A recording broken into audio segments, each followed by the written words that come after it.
اللہ تبارک و تعالیٰ تک پہنچنے کے بہت سے راستے ہیں، یہاں تک کہ صوفیاء کرام نے یہ بھی فرمایا کہ طرق الوصول الی اللہ تعالی بعدد انفاس الخلائق، اللہ تعالیٰ تک پہنچنے کے اتنے راستے ہیں جتنے انسان مخلوقات جتنی سانس لیتی ہے، ان سانسوں کی تعداد جتنی ہے اتنی ہی اللہ تعالیٰ تک پہنچنے کے راستوں کی تعداد ہے۔ کیا مطلب ہے اس کا وہ اس وقت موضوع نہیں ہے، لیکن بہرحال اللہ تعالیٰ تک پہنچنے کے راستے مختلف ہیں۔ اور آپ نے سنا ہوگا کہ صوفیاء کرام کے ہاں جب کوئی شخص اللہ تبارک و تعالیٰ تک پہنچنے کے لیے اپنی اصلاح کے لیے جاتا تھا تو لمبی لمبی ریاضتیں مجاہدے کرائے جاتے تھے، بڑے لمبے لمبے مجاہدے کرائے جاتے تھے، بڑے واقعات اس کے مشہور ہیں۔ لیکن ہمارے حضرات بزرگوں نے یہ فرمایا، خاص طور سے حضرت گنگوہی رحمۃ اللہ علیہ،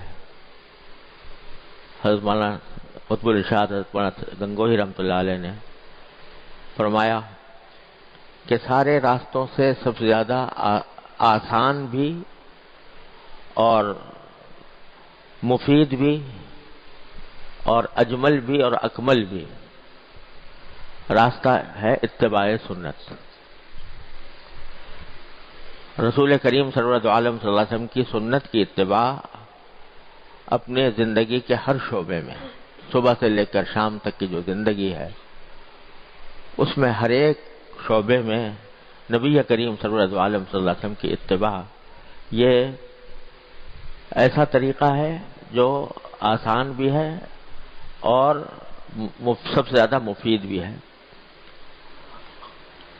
اور میں نے اپنے والد ماجد قدس اللہ تعالیٰ سرہ سے سنا، اور انہوں نے بھی اپنے کسی بزرگ کے حوالے سے بیان فرمایا کہ اس طریقے میں فائدہ یہ ہے کہ جب اس طریقے پر بندہ چلتا ہے تو اللہ تبارک و تعالیٰ خود کھینچ لیتے ہیں اس کو، اس میں جذب کی صلاحیت ہے۔ ایک ہوتا ہے سلوک اور ایک ہوتا ہے جذب۔ سلوک یہ ہے کہ آدمی چلتا جائے چلتا جائے چلتا جائے منزل کی طرف راستہ قطع کرتا جائے۔ ایک یہ ہے کہ جس منزل کی طرف جا رہا ہے اللہ تبارک و تعالیٰ کے پاس پہنچنا چاہتا ہے تو وہاں سے اس کو خود کھینچ لیا جائے۔ اللہ یجتبی الیہ من یشاء، اللہ تبارک و تعالیٰ اپنی طرف کھینچ لیتے ہیں۔ اس میں جذب کی صفت ہے اتباع سنت میں۔ کیوں؟ اس لیے کہ حضور نبی کریم سرورت عالم صلی اللہ علیہ وسلم اللہ تبارک و تعالیٰ کے محبوب ہیں، اللہ تبارک و تعالیٰ کے محبوب ہیں، اور محبوب کی ادا، محبوب کی خاصیت یہ ہوتی ہے کہ جو اس سے محبت کرنے والا ہوتا ہے وہ اس کو اپنی طرف کھینچتا ہے۔ تو اتباع سنت سے محبت پیدا ہوتی ہے۔ یحببکم اللہ، اللہ تبارک و تعالیٰ سے اگر محبت رکھتے ہو تو اتباع کرو نبی کریم صلی اللہ علیہ وسلم کی، تو یحببکم اللہ، اللہ تمہارے سے محبت کرے گا۔ تم کیا کرو گے محبت اللہ سے؟ اللہ تم سے محبت کرے گا۔ یحببکم اللہ، تو جب اللہ محبت کرے گا تو محبت کرے گا تو اپنے پاس نہیں بلائے گا۔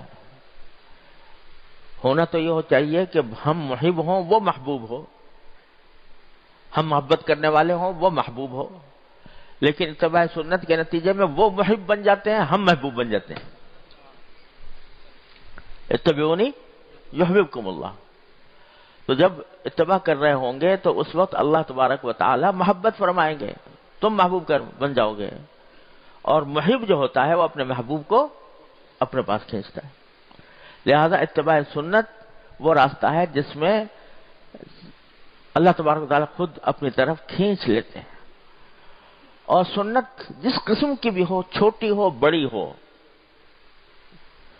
دیکھنے میں معمولی معلوم ہو رہی ہو، لیکن جب بندہ نبی کریم سرورد عالم صلی اللہ علیہ وسلم کی سنت کے اتباع کی نیت سے وہ عمل کرتا ہے، چاہے وہ کتنا ہی چھوٹا نظر آ رہا ہو، تو یحببکم اللہ کا اثر ضرور متحقق ہوگا.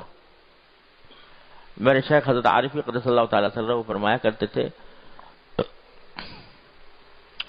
کہ جس وقت تم فرض کرو بیت الخلاء میں داخل ہو رہے ہو اور اللہم انی اعوذ بک من الخبث والخبائث جو سنت ہے وہ دعا پڑھ کر اور پھر بایاں پاؤں اندر پہلے رکھ رہے ہو، اس لیے کہ سنت یہ ہے کہ بایاں پاؤں پہلے رکھا جائے.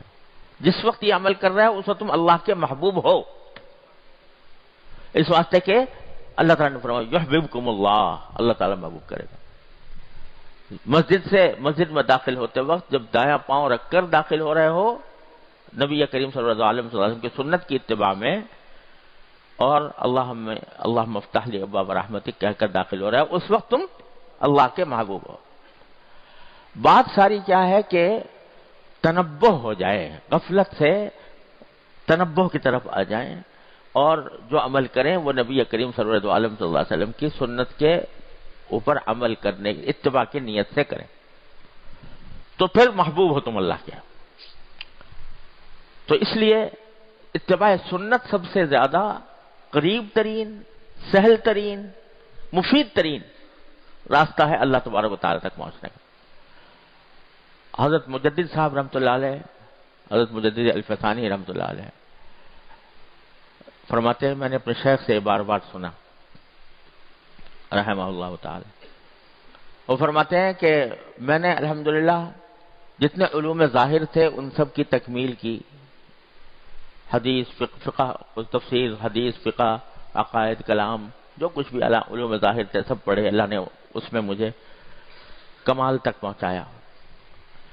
پھر میں نے علوم باطن کی سیر کی اور جتنے تصوف کے سلسلے تھے ان سب کو دیکھا اور برتا، ان سے گزرا، یہاں تک کہ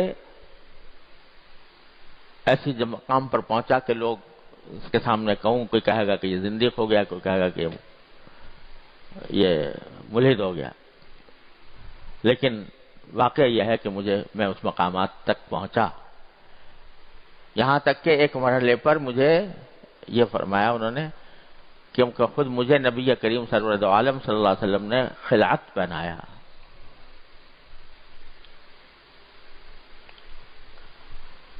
اللہ عالم کس طرح پہنایا ہم کیا سمجھ سکتے ہیں، کیا جان سکتے ہیں. یہ سارے مقامات اور سارے مقامات کی سیر کرنے کے بعد، سب کچھ دیکھنے کے بعد، سب کا تجربہ کرنے کے بعد میں ایک دعا کرتا ہوں، اس دعا پر جو آمین کہے گا انشاءاللہ اس کی بھی مغفرت ہو جائے گی. وہ دعا یہ کرتا ہوں کہ یا اللہ مجھے اتباع سنت کی زندگی عطا فرما، آمین.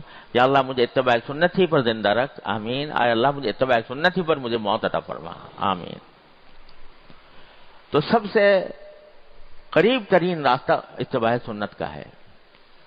تو نبی حضرت عارفی قدس اللہ تعالیٰ سے روح جن کی یہ کتاب ہے، وہ ہم سے فرمایا کرتے تھے کہ بھائی میں نے یہ اس لیے لکھی ہے کتاب کہ اس کو پڑھو، یہ ایک ڈائری ہے کہ جس کے ذریعے یہ دیکھو کہ اس میں کیا لکھا ہے، کیا طریقہ رسول کریم صلی اللہ علیہ وسلم کا بیان ہوا ہے، اور پھر اپنا جائزہ لیتے رہو میں کیسا کر رہا ہوں. جہاں فرق معلوم ہو تو اس نیت سے کہ میں نبی کریم صلی اللہ علیہ وسلم کی سنت کی اتباع کروں، اس نیت سے پڑھ کر اس کو اپنی زندگی میں